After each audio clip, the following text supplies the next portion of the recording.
Hello, everybody, and welcome back to Kerbal Space Program, where our International Space Station is making progress. However, I didn't realize this. Our next component actually goes right up on top of this SAS reaction wheel. So we're going to have to add a port here. That's not the end of the world. We can definitely do that. But it is mildly odd, to say the least. So this is our next section right here. We can see we've got the two Gigantors up here. They're actually, looks like at slightly different levels from each other. Extendable radiators here. And we can see the arm for the communications dish going out over this way. So this is basically what we're going to go for here. And this is a pretty simple setup here. Looks like modular girder segments in the closed format with some radiators and some solar panels. And that's pretty much the entirety of this. So that'll be absolutely fine. We are going to need a docking port here for that, so we'll have to bring that in. And this does come in on a space shuttle. So we're going to have to bring up another space shuttle for this. That's okay. We can definitely do that. And we need to figure out exactly how tall we want this to be. It's quite a bit taller than the previous module was, but we might make that a little shorter because the previous module is, I think, outsized tall for our model. So I think that's okay. For now, let's just hop on in here. We're going to load up our previous version. So what was that? That was the Z1 Truss module. So we're going to load that in, and we're going to open up our cargo bay. And this obviously is not what we're going to be bringing, right? We're going to get rid of that. And we're going to be, let's see, there's a Clampetron docking port junior here. We can always berth to the station with a grabbing unit if we need to. So we could actually just deliver this Clampetron docking port junior. And this would end up being the one that we would want to have connect to the station. So I'm going to put that up here for now. That'll be okay. And then I'm going to rotate this guy on out 90 degrees, even though it's going to be awkward to work on it in here. So as usual, we're going to take off the nose cone, and we're going to be working on it up here. Now I'm going to start this with a docking port, but the docking port is going to be going this direction, like that. Okay, now I want to get some modular girder segments going here. We could go with like an XL. So a modular girder segment SL here, we would want it to be an insulated segment. So that's reasonably fine. The question is, how many of these do we think this should be? I'm looking at the way that this is set up, and I want to take a look here. I feel like that's too much. So I'm going to get rid of the XL here. And I'm just going to put in a standard modular girder segment here. So we're going to do an insulated modular girder segment like that and like that. I'm going to do one additional, that's just the XL at this point. And then I'm thinking... Okay. We know that we need some extendable radiators on here. We can size it based off of those. So we would go to thermal. We could have this be a small thermal control system. I think this is viable here. So we would have it go right here. And it looks like it goes in kind of a spiral pattern, right? So if we look at the actual setup that we've got here, we've got one that comes out here, one that goes out here that's, I think, a little bit higher, and then one that comes out here that feels a little bit higher still. There's not one down here. This is just the insulation. So for now, that seems reasonably okay. So I think what we're going to do is we're going to... That does give us a reference on the directionality. So this bottom one needs to be parallel with the Gigantors. Okay, what direction do we want the Gigantors to go? Well, the Gigantors would go up here. I do want to put in... Let's see, let's go into infrastructure and see if there's a reasonable, or rather structural, and see if there's a reasonable part for this. We could do like a modular small girder adapter here. And then we could have this come out with some sort of like a small structural tube. Not like that one. That's kind of a huge one. I think all of these are kind of big. We could just do a micro node.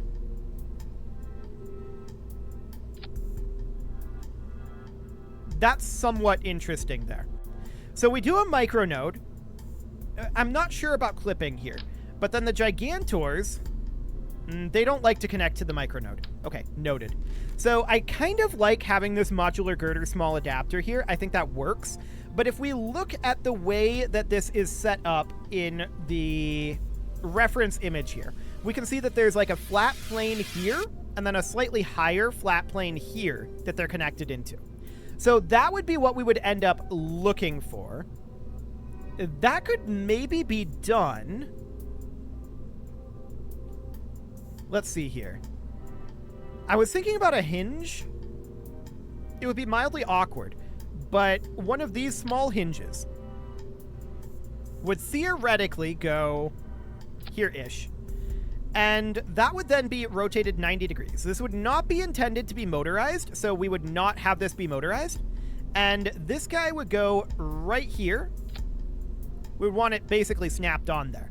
And then we would just move the hinge over to be about here. And then we would need a little bit of a spacer. So it wouldn't need to be much of a spacer. As a hypothetical, we can duplicate this. And we can put it in... I want it to duplicate from the hinge. Put it in right like that for now. And then this should be slightly higher, and of course, the Gigantor is going to need to be going this way for the moment. We'll snap that into position, and we'll snap this one into position as well. There we go. So we can see, right, that's the problem with this hinge. So the hinge needs to be rotated to be not like that. Rotated like that. Okay. Then the Gigantor needs to be pulled out of there and get applied, if I can find the right way to rotate it, like that. Okay, cool. That-ish. Like that. Yeah, that's more like it. So then we would snap this into place. We would snap this into place. That's much better. And then this guy would be brought outward. And in theory, it should be slightly higher. So we would need something to put this on, right? Something very, very small. Like a micronode? Potentially like a micronode. That might be a good thing to attach this to. So a micronode would go there. I would not want this shroud. Is that from the engine plate? That's from the engine plate. Okay. So we disable that shroud. The micronode... Well, we could then attach this here without the hinge, in theory. So the Gigantor... No, it didn't like attaching to that. That's right. So the hinge would only attach here, right? So we would want it like that. The hinge is giving us a place to attach the... And I want the target angle to be 0. Unmotorized, but target angle of 0. Cool. Is that going to sag on us? I don't think it's going to flop around. We can strut it if it is. But then we would attach that there. We'd snap it into place. The other micronode slot that we would use for this would, in fact, be this top one. So checking our rotation here. Gotcha. So in theory, it would go on something like this. But of course, we'd have to change the actual rotation. So this would be rotated like so. And then this Gigantor would go here and then get snapped into place. Like that. So that would be our solar setup. Again, this should be not motorized, and it should be locked in theory. So the angle limit should be 90 degrees. And not the other 90 degrees. Can we select that again, please? Place mode. There we go. So 86 degrees and 90 degrees is the best that we can do there.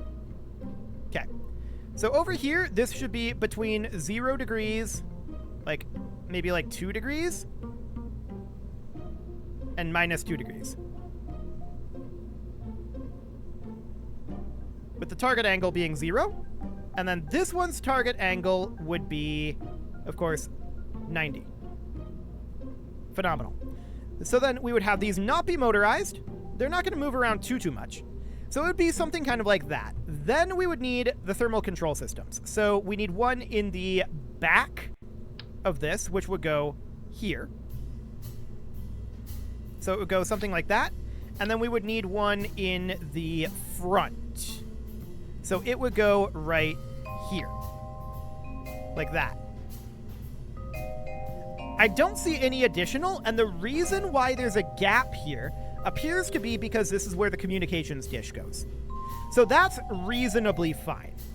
The question now becomes one of deployment, now that we have this all built. How do we deploy this? The answer to that is that we remove this Clampetron docking port.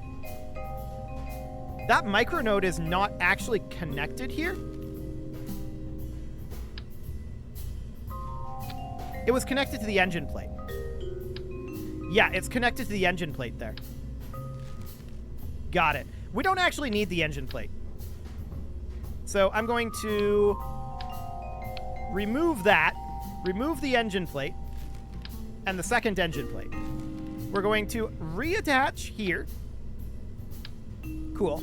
And now we're going to attach like that. There we go. That's a bit more like it. We don't technically need that engine plate for this, since this is the only object we're bringing. We don't need to control where it goes.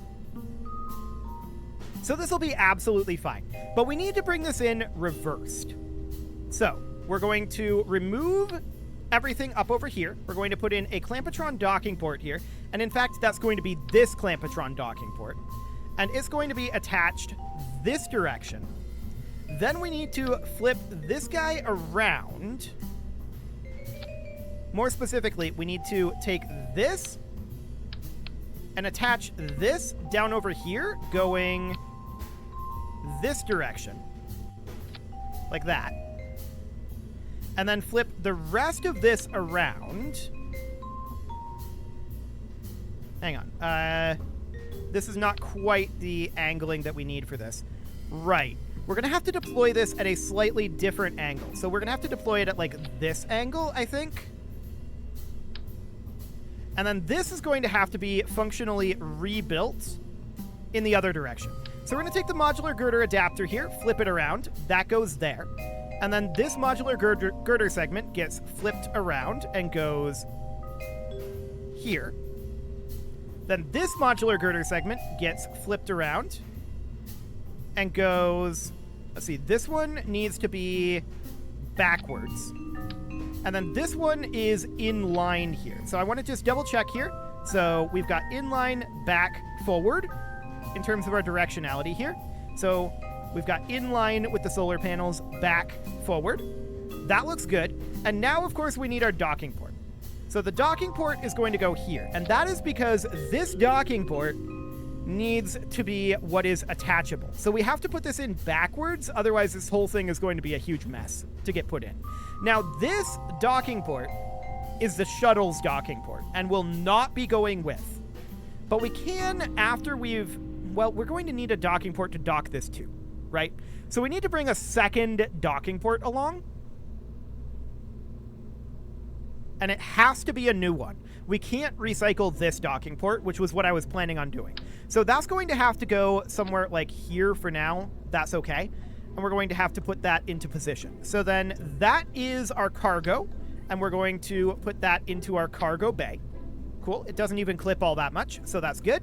And our nose cone goes back in like so.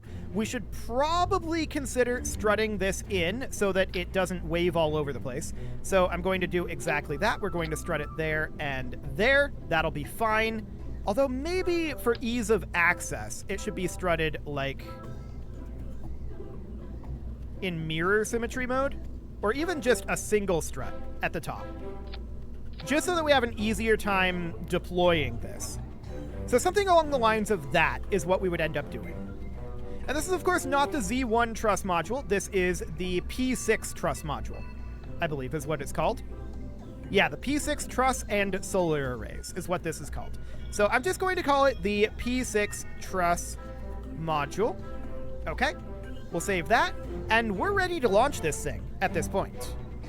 We can always move around the thermal control systems once we get there if we find that they are needed to be moved. So that'll be okay. And we'll just close this, and let's lift this shuttle off. So we're going to save it and put it out at the launch pad. So, of course, we're going to have to launch into a reasonably similar orbit. It doesn't have to be perfect, but it can be close enough. Within a few degrees would be ideal. So let's see what that ends up looking like. I believe we want to go like 67 degrees once it's properly over us. And we are currently here. So we're a little beyond. We're going to have to wait until next orbit. So next time around. Gotcha. So we line it up like this. And we'll set the space station as our target. Cool. So not quite yet. Sometime around now-ish.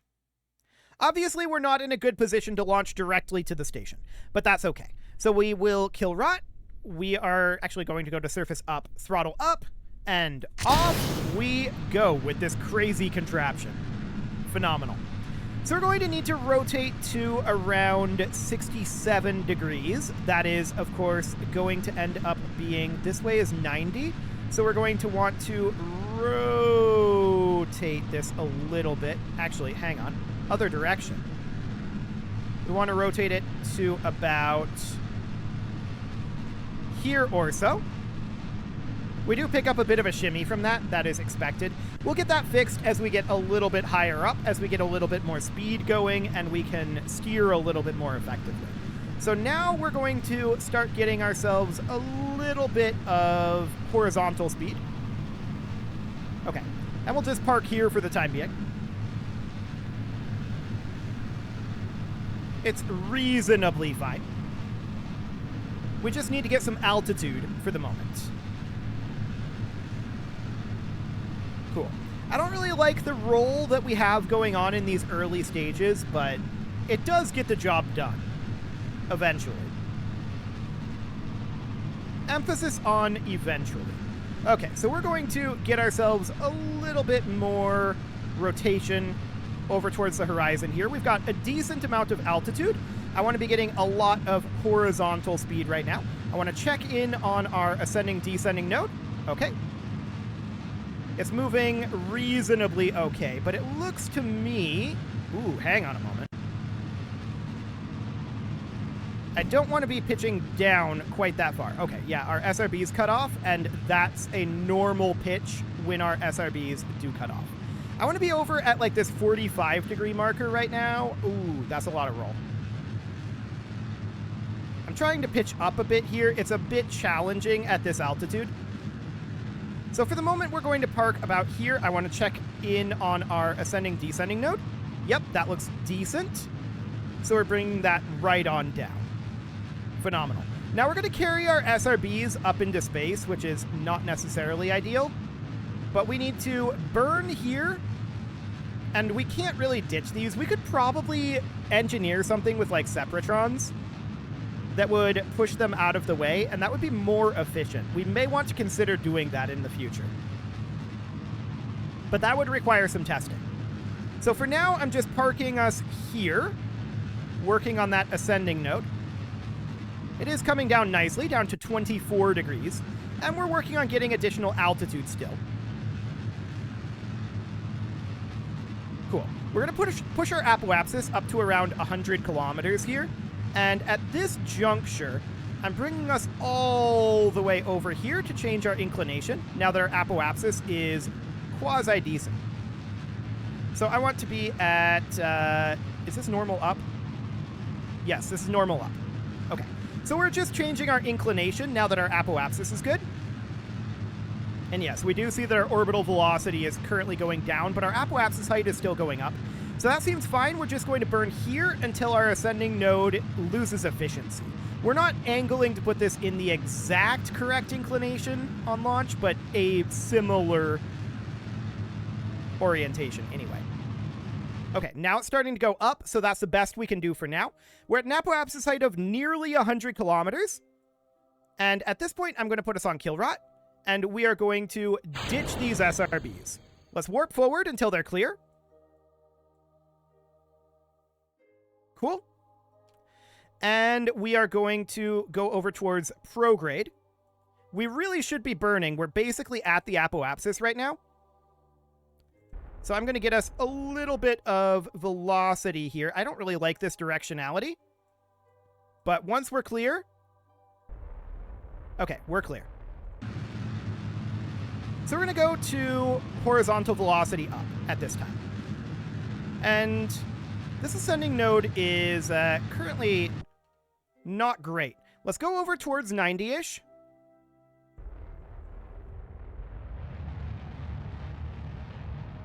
Okay. We're parking here for the time being. We need to get a fair amount of additional speed. Waiting for ascending node. 2.8, 2.7, 2.6. That's going to be good enough.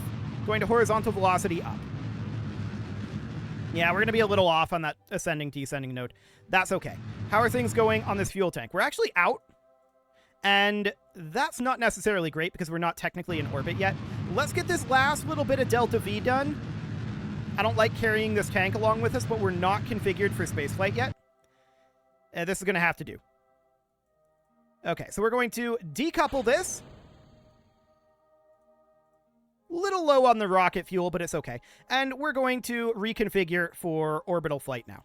Okay, so over we head. We're technically not in orbit, but we've got like 10 minutes to do this. So I'm not concerned about that.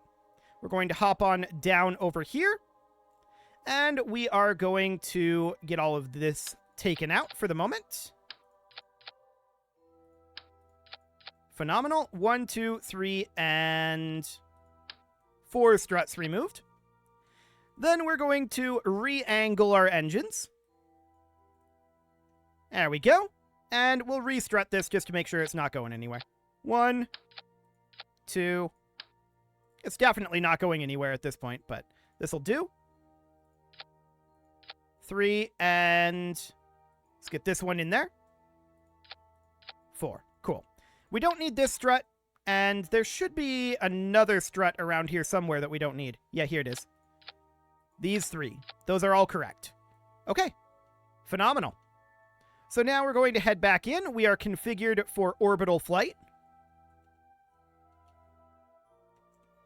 Although technically we're not in orbit yet.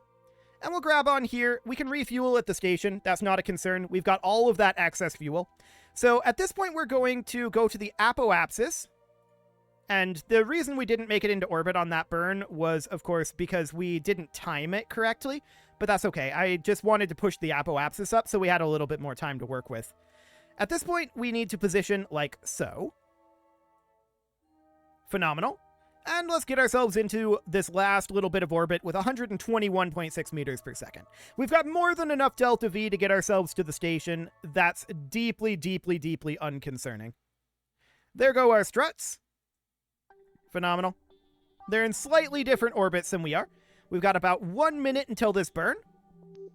30 seconds. 20. 10. And 3, 2, 1, 0, mark. Okay. So obviously, these engines are a little overkill. Let's throttle them down. Thrust limit them down to 10. There we go. That'll do. Cool. So that's all good. Next, we know that we're a little off in our inclination, but let's see how close we end up getting here. We'll probably want to do an inclination change, though. Yeah, we'll do it. So we'll do an inclination change here, 4.6 degrees, not that big of a deal. Other direction. 0.1, and other way a bit. Okay, timing. There we go. That'll do. Perfect. We'll align to that node. That's 166.6 meters per second, but we've got lots of Delta V here. And keep in mind, we've got so much fuel at the station. It doesn't really matter how much we burn as long as we get there. So we'll position for this burn, get ourselves in a more correct inclination. We would have to do this inclination change as part of our corrective burns anyway, so this is reasonably necessary. 40 seconds, 30, 20, 10, and 3, 2, 1, 0, mark. Beautiful. A much more gentle burn here. Okay. Periapsis and apoapsis don't really matter from this particular burn. We're not concerned about it. We just want to get our ascending descending node set up reasonably correctly here. 40 meters per second to go in the burn. 20. 10. Okay, getting that last little bit in there. Good enough. Yep, definitely good enough. Now let's scope out an intercept. What do we got up over here from the apoapsis? Actually, that's pretty close. So we can go for something like this and have a 5.4 kilometer separation. That seems reasonable. That's not bad at all. It is time to put a cut in here, so I'm going to go ahead and do that. And next episode, we're going to arrive at the station and deliver our payload. You can leave your offerings to the engagement gods in the form of likes, comments, subscribes, and bell ringings, and a very special thank you to all of the channel members for making this video possible, including ALS Gamer, Shadow Wolf, Andy McGar, Spartan News, Nick Smarty, Dimitri H, Punching the Microphone, Soccerman12UK, Kentogan, and all the rest. And of course, you. Thank you for watching. If you'd like to support the channel, you can click the join button down below the video, and as always, I will see you all next time.